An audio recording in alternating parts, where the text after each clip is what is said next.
Throughout the ages, architects and engineers have designed and built the great structures that have made our world and withstood the test of time.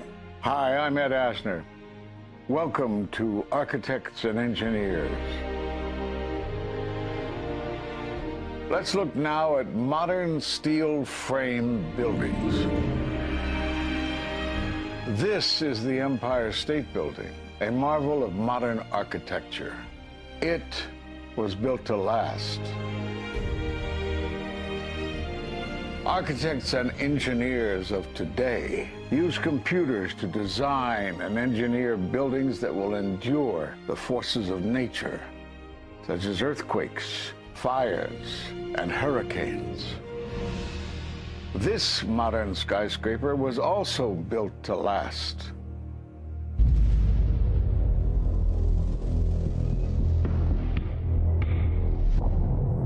We've seen buildings completely destroyed like this before, but only when done intentionally.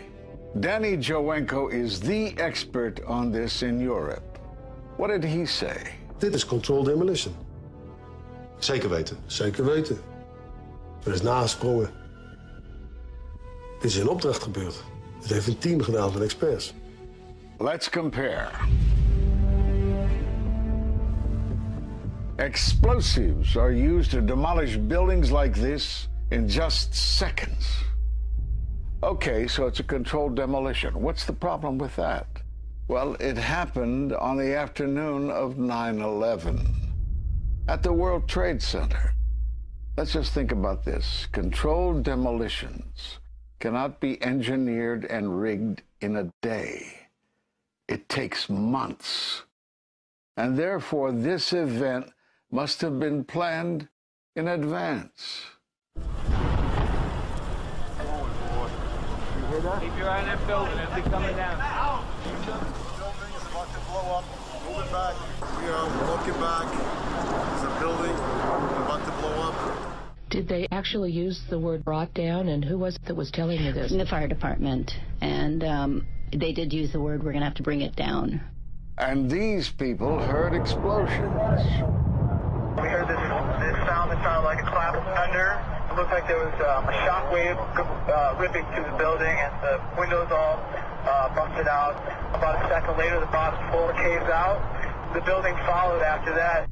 He takes his hand off, and you hear 3, 2, 1, and it was boom, boom, boom, boom, boom. And these reporters recognized it as a controlled demolition. And I turned in time to see what looked like a skyscraper implosion. It looked like it had been done by a demolition crew. The whole thing just collapsing down on itself. For the third time today, it's reminiscent of those pictures we've all seen too much on television before, when a building was deliberately destroyed by well-placed dynamite to knock it down. It was almost as if it were a planned implosion. It just pancaked. So what's the problem if this was a planned demolition? Well, we are told by government agencies that this building came down as a result of normal office fires. The National Institute of Standards and Technology produced their final report in 2008. World Trade Center 7 collapsed because of fires fueled by office furnishings. It did not collapse from explosives or from fuel oil fires. But what do you think brought down the building? And what caught my eye is more than 1,300 architects and engineers examine the evidence about Building 7's collapse and disagree with the official report issued by the National Institute of Standards and Technology. I certainly am much more open-minded about it than I was, and it is because of the involvement of the 9/11 families and all these engineers and architects. You are about to hear from architect of 23 years, Richard Gage, AIA, member of the American Institute of Architects and founder of Architects and Engineers for 9/11 Truth. Now there are more than 1,500 architects and engineers who say that it could not have been brought down by office fires. They are backed by 9/11 family members who are calling for an independent, unbiased investigation. I'm Richard Gage. Fires have never before caused the collapse of any skyscraper. even though there are numerous examples of much hotter, larger, and longer-lasting fires in these buildings. And in the case of Building 7, the fire that NIST said started the collapse had actually burned out over an hour before. It could not have caused the collapse, as NIST claims. Yet this 47-story, modern steel-frame skyscraper, which was not hit by an airplane, collapses mostly into its own footprint like a house of cards, as fast as a bowling ball falling off the side of the building in just under 7 seconds. Listen to the experts. Building number 7 descended in free fall for the first 100 feet, which means that there was absolutely no resistance to the descent whatsoever. NIST has admitted it went into free fall for 8 stories. And going from motionless to free fall instantly, that's a bothersome part of the puzzle because NIST never explained it. We've got a building that came down in its own footprint, so all of the columns really needed to be severed at the same time in order for that structure to fall the way that we saw. The symmetry is the smoking gun. The whole building completely comes down in one continuous motion. There couldn't have been any structural resistance. According to NIST, the failure occurred at column 79 on level 12. They're talking about a single columnar collapse or failure that resulted in a total collapse of the building. It is possible that you could have a local failure as a result of a connection failing. But the likelihood of that failure dragging the entire building in such a fashion that all the columns would fail at the same time is an impossibility. Impossibility? Yes. What I saw, it was a classic implosion. The center of the core, the penthouse area, starts to move first, and then the building follows along with it. I'd like to know why NIST excluded the document from FEMA in Appendix C that documented the evidence of melting steel. Why is this forensic evidence not being included in the report? In an office fire, you cannot generate enough heat to melt steel. And yet we have evidence of molten iron. R.J. Lee Company, USGS, and Dr. Stephen Jones's work, all three separately found these microspheres. In the dust, we found what we characterize as unreacted thermitic material in the shape of some very tiny red-gray chips, which have different properties, and in the reaction they produce molten iron, which is the prime indication of a thermitic reaction. And such a reaction can be used to destroy steel structures.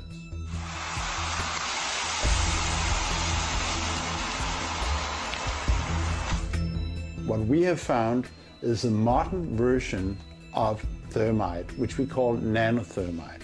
There were these iron microspheres present in all of the dust samples that needed to have been formed in extremely high temperatures.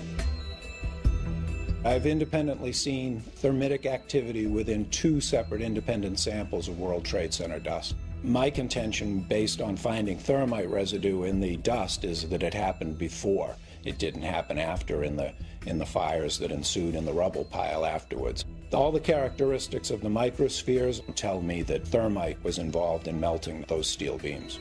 So thermite, if it was present at the World Trade Center and created this molten metal that so many witnesses and photographic evidence shows, would also explain the fact that the fires could not be put out at Ground Zero. The only thing that is consistent with all of the evidence that we have that could cause such a thing is the use of thermite to cut through the steel. You'd get down below and you'd see molten steel. Molten steel running down the channel rails. Like you're in a foundry. Yeah. Like lava. Like it was lava. From a volcano.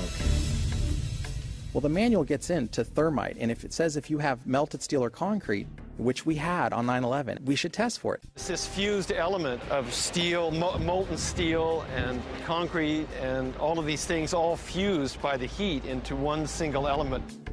We're asking for an investigation that follows national standards. There's no excuse to not test for this. If terrorists used explosives in 93, why didn't we test for them? If all these witnesses heard explosions, why aren't we testing for them?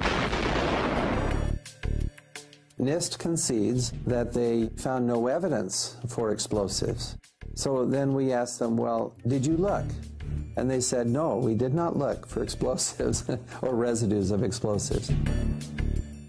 So the preconceived notion of NIST is that there's no evidence for explosives, and so there's no point in looking.